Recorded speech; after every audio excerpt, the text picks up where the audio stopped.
Hey everybody, in this screencast I want to talk about the Clavey River, specifically kayaking on it. I kayaked it for the last 2 days, paddling it, the upper and the lower section, and I noticed there's not a lot of documentation on the lower section, and I was, admittedly so caught up, focused on the rapids and just getting through them safely. I didn't do a lot of photograph documentation, but Google Earth's updated imagery is actually fairly decent for the lower part of the canyon, so I want to just run through some of the rapids to look for if you do a trip down there. So there's obviously the Clavey River, Groveland, New Maloney's Reservoir, uh, Cherry Lake, Lake Eleanor, and then you got Yosemite and Chachi up there. So let's bump in on the Clavey River.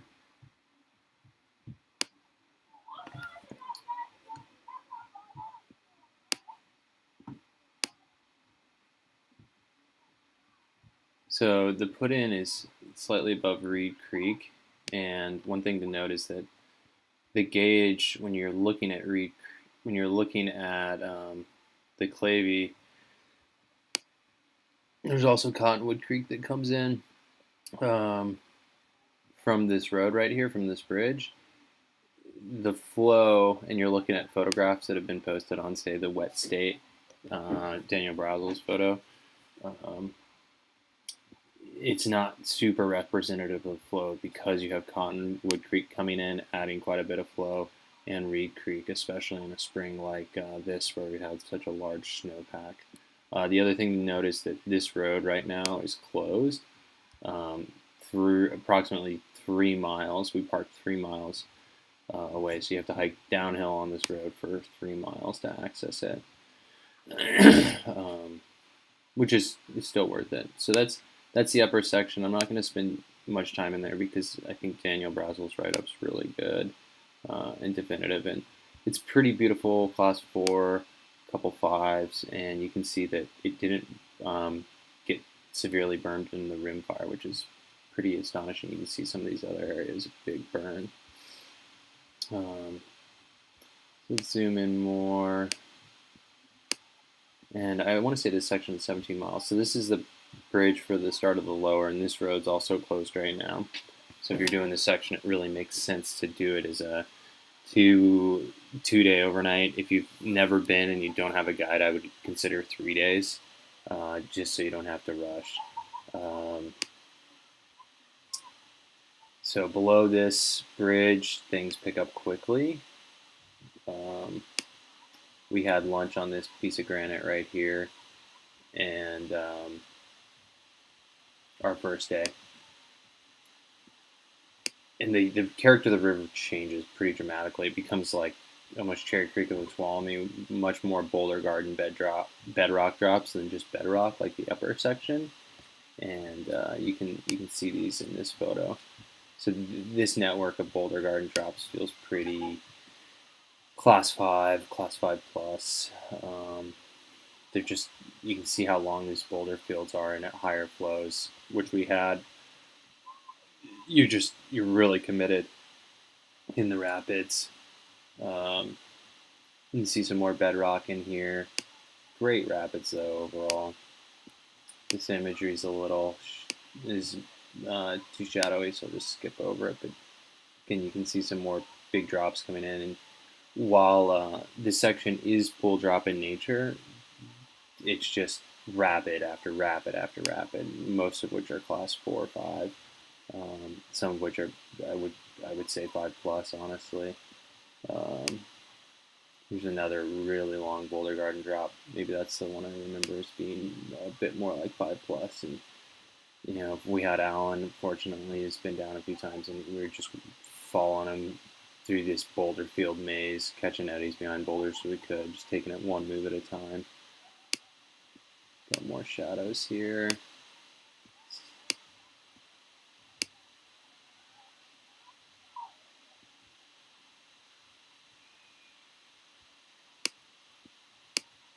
The hardest part of the lower Clavey is at the end. the last 4 miles. They took us about, we're moving slightly slower than 1 mile per hour. So our first day we made it, having done the upper section before most of us, we made it all the way to Pilot Hill, which I'm looking for. I remember this drop being pretty big too. This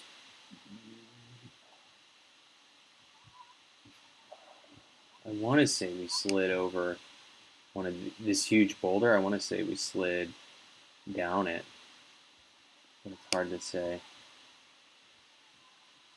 It was a big drop off. I remember not scouting that one.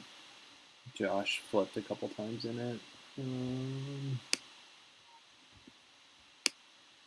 Yeah, lots of rapids in here. And you can just see all these bigger boulders, wider riverbed, long rapids, but again, you find these little pools in between them.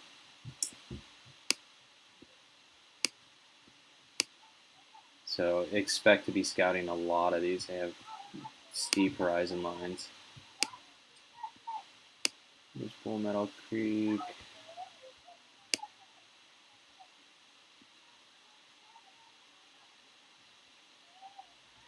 So here's, I'd call this, you can see this gorge kind of forming. This is probably the first, there's like 2 distinct gorges in the lower section, and this is the first one of them.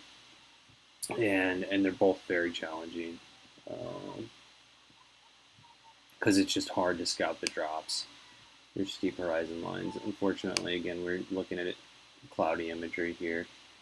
You can still see it's fairly gorged up as you come around this bend. This is a big bend. This is Hunter's Bend, and it's a lot of work to get around it.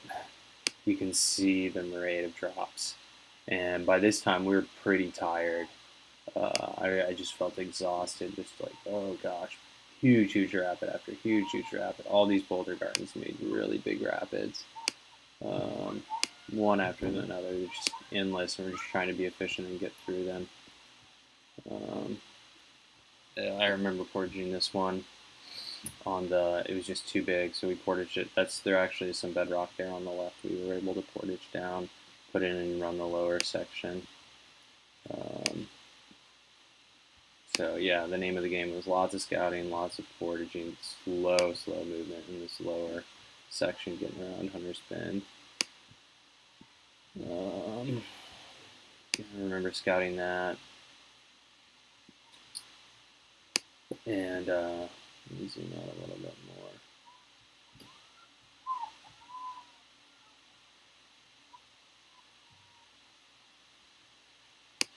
And this right here, this is where we camped the first night, on this beach. And it's marked, there's a big old dead tree and there's a tire hanging right on it. And it's very distinctive because this is the longest stretch of green water since it's probably like a 1.5 mile gorge all the way around Hunter's Bend and this huge network of big rapids. This is the only break. So we camped there. The next day the water level was about 8 inches to a foot higher. And it's great because you actually get a decent warm up. These are just some class 4 rapids for about the first mile, and you're making good time, which is deceiving because I remember this one because this log's not here anymore.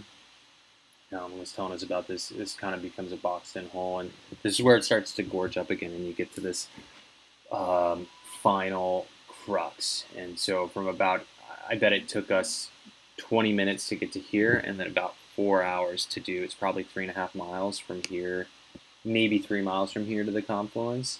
I bet it took us 4 hours, a little over 4 hours to navigate these rapids. So here in this box-in hole, I flipped. Half of us flipped. It's just tricky, really tricky to scout too. You can see like there's a lot of current going in there and not a lot of good places to scout. Another big, that drop's actually not that big. Again, it looks like it eases up here a little bit, but that's just deceiving because you get some big boulder gardens with a lot going on. I remember this one was a complex portage looking for sneak lines on the right, and then it gets really big here on the right, so then we moved back to river left and portaged a little bit and got in. And then there's another rapid there. We're losing imagery to the shadows, but you can see this big boulder field maze coming into the photo. And here's another one where at higher water there's a ton of water coming down on the left, or river right, sorry. And so we started this by sneaking down the left over to here, and then Kyle and Alan snuck to river right to about right here, and then ran this lower part of the drop here. And Josh and I boofed into this pool here, scouted from up here, but then obtained back over. No, it must have been up here, in between these boulders in this flat here. Caught this eddy right here above all this gnar, and then we're able to portage on this wall all the way around this boulder field and put in right down there, right above this last little drop. So that was like the first really long portage. Like that probably took 45 minutes. Then it goes and eases up a little bit. And then there's this one, which is just a huge portage. So here we started basically right here and portaged on the right through these boulder fields over these two distinct ridges and then down, boom, boom, boom, all the way down through here. Alan was telling us about Thomas More swimming in a sieve in this one. This is a scary class 5 plus rapid. We put in right here on this ledge, shot down, you catch the eddy right here, and then kind of shoot through and just run the bottom part. And it was maybe like class 4. So that portage probably also took about 45 minutes. Trying to remember where we portaged in here. I don't recognize that.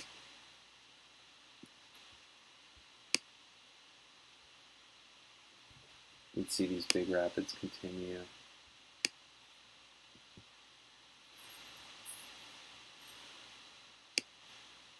So you're getting closer to the confluence. Once you come around this corner, you can really tell you're getting close.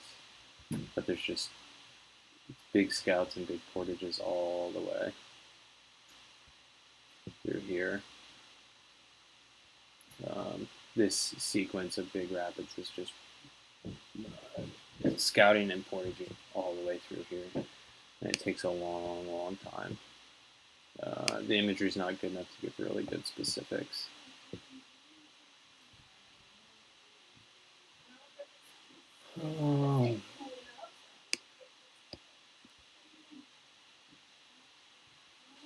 This is a big, scary portage. All this water here goes into a big undercut wall, and then at higher water, it's a pretty small pool, and you can't really tell what's going on here. Alan snuck the right side, caught the eddy here, portaged around here. We tried to hike up this hill and around this drop, got clipped out, wasn't a good idea.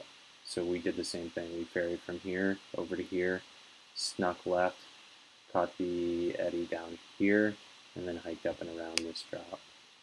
So this was a very intimidating part of the river because at the flow we were at, it could absolutely kill you. That was probably the most ridiculous portage. After that, we knew we were getting closer to the end, and the river eased up a little bit. So we moved around these bends all the way until you get around the last bend, and then it gets big again. So we got to this boulder field, and the water was high enough we could paddle around the right side of this, get to this bedrock here, and then portage over all this bedrock on the right. All that's like class 5 plus. Portage is big, long sequence, put back in, and from there I want to say you're home free. Yep, you're home free. All the way down, class 4 down to the Clavey River, which is much higher when we were there. And you can sneak this rapid down the right side at that level. So hope that helps. Just have more information. I wish I had better photos in GoPro, but I was just so gripped for the trip, given the difficulty. So it's an absolute classic and Burley, California adventure if you want to get on it. Hopefully that this talk through helps people know what they're getting into. All right, bye.